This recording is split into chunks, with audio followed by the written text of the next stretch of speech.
benutze seit über 10 Jahren keine anderen Abschminkprodukte. Dementsprechend habe ich da so eine eigene Routine entwickelt. Ich mache jetzt nur für die Kamera mit Aral-Werbung. Hallo meine surrealen Freunde und willkommen zu diesem Video. Long time no see hier auf YouTube, aber wer mir auf Instagram folgt oder auch beispielsweise meinen Blog oder den anderen Blog, für den ich schreibe, verfolgt, der wird vielleicht in letzter Zeit ein bisschen mehr von mir gesehen und gehört haben. Momentan ist so ein bisschen Corona und eine der Ideen, die ich hatte neben zwei anderen, also ich habe insgesamt 3 große Arbeitsprojekte, ist, dass ich hier mal wieder ein bisschen YouTube reaktiviere und euch ein bisschen Content liefere, den ihr dann je nachdem, worauf ihr eher steht, als Video habt, aber genauso gut lesen könnt für die Leseratten unter euch oder eben auch kurz zusammengefasst auf Instagram habt, beziehungsweise ich denke, auf Instagram wird es eher angeteast. Und dann findet ihr das auf Blog in Videoform und in Leseform. Und dann kann man sich entscheiden, okay, habe ich jetzt gerade Zeit, das zu lesen oder gucke ich lieber dieses Video? Ja, ich möchte jetzt in nächster Zeit ungefähr ein Video die Woche machen. Ich meine, ich habe dieses wunderschöne Set, ich habe dieses wunderschöne Buch von Saint-Exupéry aus dem Jahre 1956 auseinandergenommen mit Aral-Werbung. Ich wollte euch etwas zeigen, was sich sehr viel gewünscht wurde auf Instagram, denn die ein oder andere Person aus meiner Beauty-Zeit folgt mir noch hier oder auf Instagram und ich werde sehr oft per Direktnachricht gefragt, ob ich eine Pflegeroutine habe, ob ich eine Morgenroutine habe, eine Abendroutine. Ich glaube, Routinen sind jetzt auch gerade in Zeiten von Corona ein großes Ding, dass man irgendwie so ein Ritual reinbekommt. Ich muss für meinen Teil gestehen, ich habe jetzt nicht so hundertprozentig eine Routine, die ich jeden Tag mache, aber ich habe eine sehr coole Routine für Fotoshootings. Wenn ich beispielsweise wie heute Fotos machen will, dann mache ich am Tag vorher eine Beauty-Routine und die habe ich gestern für euch abgefilmt. Sie fängt halt mit so etwas wie Peelings an, dass du halt deine Haut ein bisschen weicher bekommst, ein bisschen weicher schrubbelst, damit das Make-up nicht cakey aussieht. Das ist auch etwas, was ich jetzt als Problem habe. Ich werde ja nicht jünger. Your skin's feeling a little dry.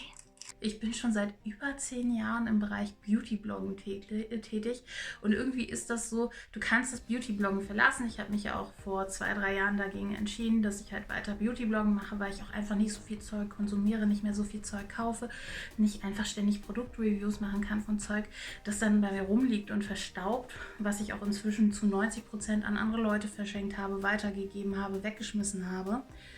Dementsprechend ist aber trotzdem irgendwie immer ein Hauch von Beauty-Blogger in mir drin geblieben. Dementsprechend habe ich da so eine eigene Routine entwickelt.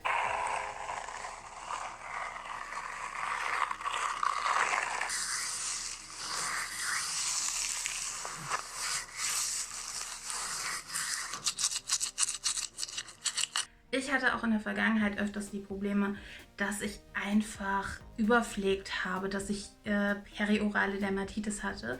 Das ist halt richtig scheiße, dann kannst du dich gar nicht mehr schminken und gar nichts. Wenn meine Haut jetzt manchmal so ein bisschen cakey aussieht und nicht so gut aussieht, damit komme ich ehrlich gesagt klar. Wenn ich aber irgendwie eine Haut habe, dass ich hier alles trocken und krustig und kleine weiße Pickelchen um den Mund herum habe, ist eklig. Ich habe halt eine ganz komplizierte Haut, denn einerseits habe ich zystische Akne, Östrogenüberschuss bedingt. Und auf der anderen Seite habe ich Milien und ich neige total zu Milien. Das heißt, meine Hautpflege muss ziemlich viel können und darf ziemlich viel nicht enthalten. Ich war auch deswegen bei der Hautärztin und letztendlich zeige ich euch diese Hautpflegeroutine und sage, das funktioniert bei mir. Es funktioniert bei mir, aber jede Haut ist anders. Auch wenn du denselben Hauttypen oder ähnliches hast, jede Haut reagiert anders. Und Hautpflege ist eben nicht nur, du klatscht dir was ins Gesicht, sondern es ist, was du täglich isst. Was du täglich trinkst, was du für einen Stressfaktor hast, denn die Haut ist ein riesiges, fettes Organ. Und ja, dementsprechend reagiert sie halt auf Stresssituationen, auf so etwas wie beispielsweise auch jetzt momentan, wenn du dich ein bisschen so mehr Nudeln und Ketchup-mäßig ernährst, dann wird man das vielleicht an deiner Haut sehen. Ich merke es beispielsweise super krass, wenn ich Zucker esse.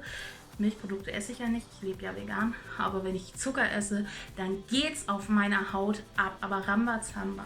Ich versuche halt mit dieser Pflegeroutine meine Haut auf Feinschliff zu bringen, dass halt wirklich die Haut nicht cakey aussieht, dass da nicht irgendwelche Sachen rumfliegen, dass sie aber auf der anderen Seite auch schön von der Feuchtigkeit her ist, dass es nicht irgendwie Möglichkeiten gibt, dass das Make-up cakey wird. Also das ist eigentlich meine Hautpflegeroutine für vor Fotoshootings. Dass ich die Person, die mich schminkt, im meisten Fall bin ich das, viel Arbeit erspare, um da irgendwelche Spachtelmasse, Silikonprimer raufzuhacken. Denn das ist dann wiederum nicht gut für meine Haut. Und ich möchte ja nachhaltig arbeiten und lieber einmal vorher ein bisschen was draufklatschen, als Sachen rauszuklatschen, die meiner Haut nicht gut tun. Und dann habe ich wieder Problemhaut und dann it's a circle of Hautpflege. Übrigens, was ich jetzt nicht in diesem Video gezeigt habe, ist, wie ich mich abschminke. Dazu benutze ich die Mikrofasertücher, die halt auch vorgestellt wurden in Form von einem Mikrofasertuch. Und manchmal benutze ich Kokosöl bei Sachen wie beispielsweise, wenn der Eyeliner jetzt wasserfest wäre oder ähnliches. Wenn ich mal was Wasserfestes benutze, was nicht so oft der Fall ist. Wir beginnen mit dieser Heilerde-Maske. Das ist jetzt ein fertiges Gemisch, was ich aus Frankreich habe, weil ich damals in Frankreich ein Regal leer gekauft habe. Ja, dementsprechend ist meine Haut leicht angefeuchtet. Und man sieht, das ist hier eine fertige Masse. Allerdings kann man sich auch selbst Heilerde anmischen. Gibt es auch in jedem Supermarkt, in jeder Drogerie. Und da mache ich eine nicht so dünne Schicht drauf. Ein sehr wichtiger Fehler bei mir ist des Öfteren, dass ich ja relativ empfindliche Haut habe und dass es da echt schwierig ist. Die Dauer, also ich sollte glaube ich nicht mehr als 15 Minuten, es darf nicht zu sehr antrocknen, ansonsten bekomme ich halt wirklich rote Stellen und dementsprechend muss man das für sich selbst ausprobieren. Was beispielsweise auch sehr gut funktioniert, ist einfach anzumischen und dafür nicht Wasser, sondern Aloe Vera Gel zu benutzen. Ich habe jetzt nichts dreckig gemacht. Und das lassen wir jetzt drauf. Und das ist halt eine Peeling-Maske mit einem ganz, ganz, ganz leichten Peeling-Effekt. Und das hat mir auch tatsächlich mal so richtig, schöne Finger übrigens, ich muss mir kurz die Hände waschen gehen. Das hat mir auch so richtig mal den Arsch gerettet. Aber warum, erzähle ich euch gleich. Ende 2016 hatte ich blonde Haare, habe mir den Ansatz nachfärben lassen und die Friseurin hat so richtig vergeigt. Also so richtig. Es ist eine richtig krasse Geschichte, zu der ich meine Storytime gemacht habe. Ich weiß nicht, ob sie noch online ist oder nicht. Wenn ihr Interesse an der Geschichte habt, lasst es mich da unten wissen in den Kommentaren. Auf jeden Fall war es so, dass anschließend ich noch 3 Monate später Verätzung an der Kopfhaut hatte. Also diese Friseurin kann mir auch bis heute nichts erzählen. Sie hat halt einfach einen super miesen Job gemacht. Und erst als wir in Frankreich waren 2017 und ich mir zum ersten Mal diese Maske geholt habe und beim Duschen, also vor dem Duschen, habe ich mir immer eine dicke Schicht hier drauf gemacht, ist das halt besser geworden. Nach 2-3 Wochen waren meine Probleme mit den Kopfhautjucken und dass ich halt wirklich richtig verätzte Kopfhaut hatte, weg. Dadurch, dass ich immer vor dem Duschen alle 2-3 Tage dieses schöne Zeug hier benutzt habe. Dementsprechend, Heilerde gibt es in so vielen Formen, von so vielen Marken. Ihr findet das in jedem Supermarkt. Ihr könnt auch dieses Magenfein einfach benutzen für euer Gesicht. Und ja, jetzt lasse ich das kurz einwirken, mache das kurz ab. Ich benutze übrigens nur, also nicht nur zum Abschminken, sondern allgemein so einen wunderschönen Mikrofasertuchlappen, beziehungsweise habe davon ganz viele zu Hause, so 15, 20 Stück. Jetzt kommt etwas zum Einsatz, was ich im Grunde genommen nur noch aufbrauchen möchte, nämlich Herbalism. Herbalism, ich habe letztes Jahr einen großen Gutschein von Lush zum Geburtstag bekommen und ich habe mir vor allen Dingen Produkte geholt, die ich meiner Meinung nach auch genauso gut wie Jona anwenden kann. Herbalism ist halt so ein Reiniger, der relativ neutral ist, der die Haut beruhigt. Den mache ich mir jetzt off-cam ein bisschen rauf. Also man nimmt einfach so eine kleine Nuss, Haselnuss voll. Ich habe viel Gesichtshaut, also Haselnuss. Pack das rauf und reinige damit mein Gesicht. Und das mache ich tatsächlich auch erst immer nach der Heilerde-Maske, weil da kann was hängen bleiben von der Heilerde-Maske und dann ist das auch wirklich weg. Und die Heilerde-Maske hat ja halt wirklich so einen leicht schleifenden Effekt für die Haut. Also man kann es wirklich nennen, dass die Haut so ein bisschen abgeschliffen wird und das ist das einzige mechanische Peeling, das ich nutze. Ansonsten nutze ich nur chemische Peelings, aber das ist wieder eine andere Geschichte für ein anderes Video. Wenn ihr dazu was haben wollt, schreibt es da unten hin. Ich mache jetzt mal eben off-cam ein bisschen Herbalism. Kommen wir jetzt zu etwas, was literally Kleber ist. Ich packe mir Kleber auf die Haut. Ich weiß, das ist bei manchen Leuten auch umstritten, wegen dem ganzen Alkohol, weil im Grunde genommen ist es nur Kleber. Aber ich finde halt, wenn man ein Fotoshooting hat, und das habe ich ja jetzt nicht so oft, deswegen mache ich auch diesen Step hier nicht so oft und lasse den eigentlich oft weg. Ich mache ihn jetzt nur für die Kamera. Dann kann halt durch diese Maske und nur durch diese Maske alles am besten schnell von der Haut weg sein. Ich habe das Problem, ich habe Milien, ich habe Östrogendominanz und dadurch zystische Akne. Dementsprechend bin ich natürlich ganz happy, wenn ich irgendetwas für meine Haut finde, was gut funktioniert. Und was bei Milien halt überhaupt nicht gut funktioniert, ist auf der einen Seite Öl und auf der anderen Seite, ja, war sehr doof jetzt in diesem Moment in meinen Mund zu machen, um meinen Mund herum. Auf der anderen Seite funktionieren mechanische Peelings überhaupt nicht.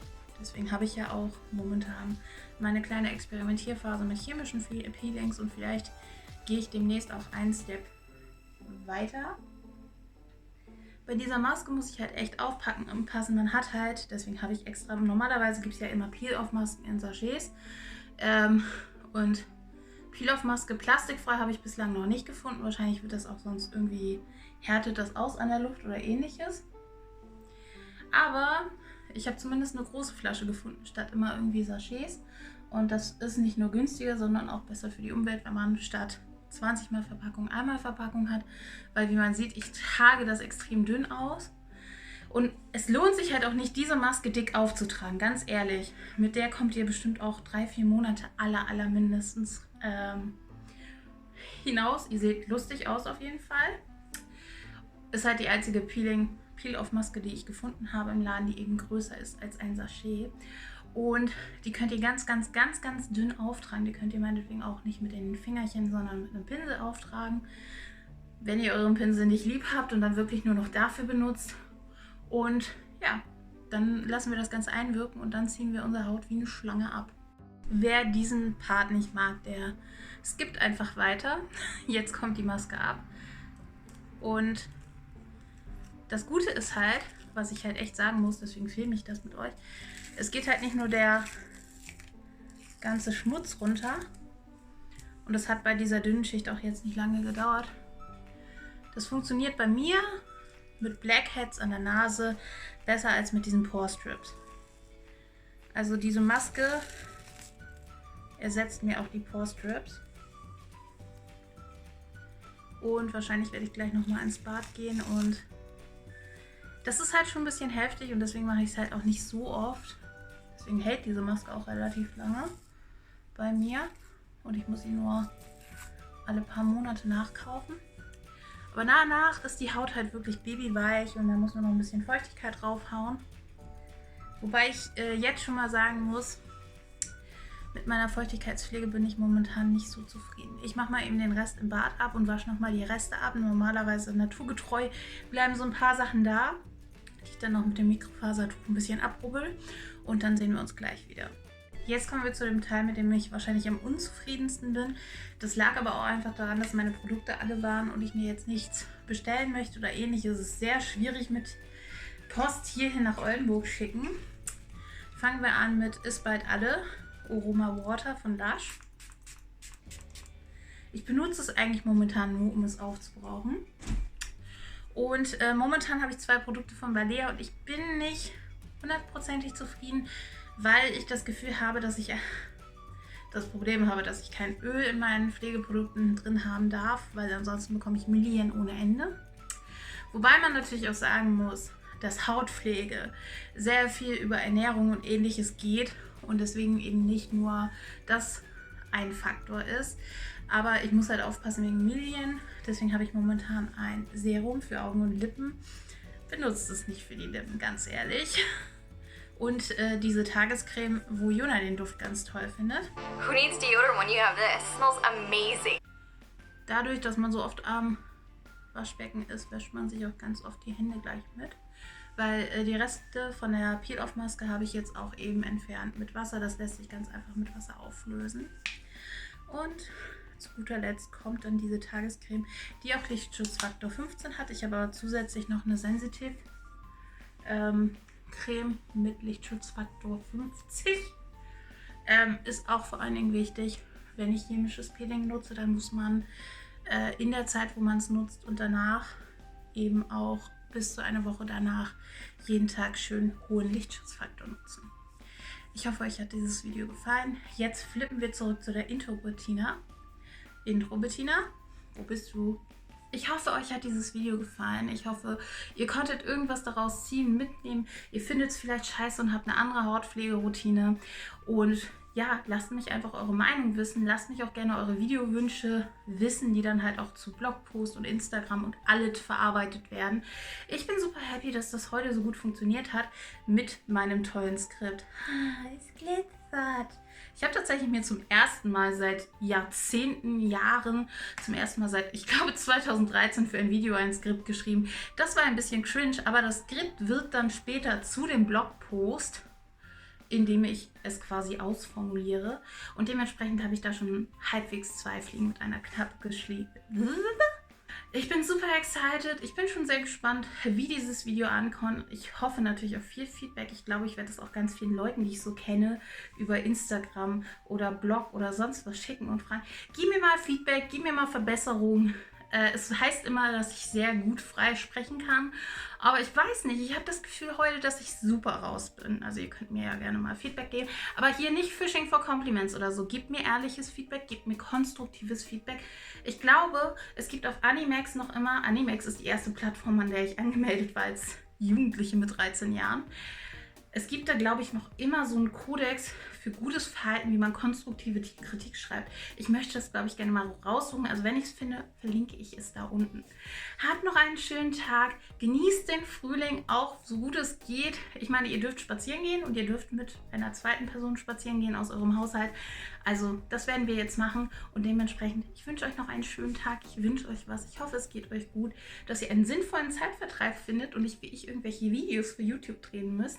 Und in diesem Sinne, bis zum nächsten Mal und chill mit Öl. Und nicht vergessen, Ehrlichkeit obsiegt. Wenn ich das nicht sage, dann haut Jona mich. Er haut mich nicht wirklich, aber er wäre traurig.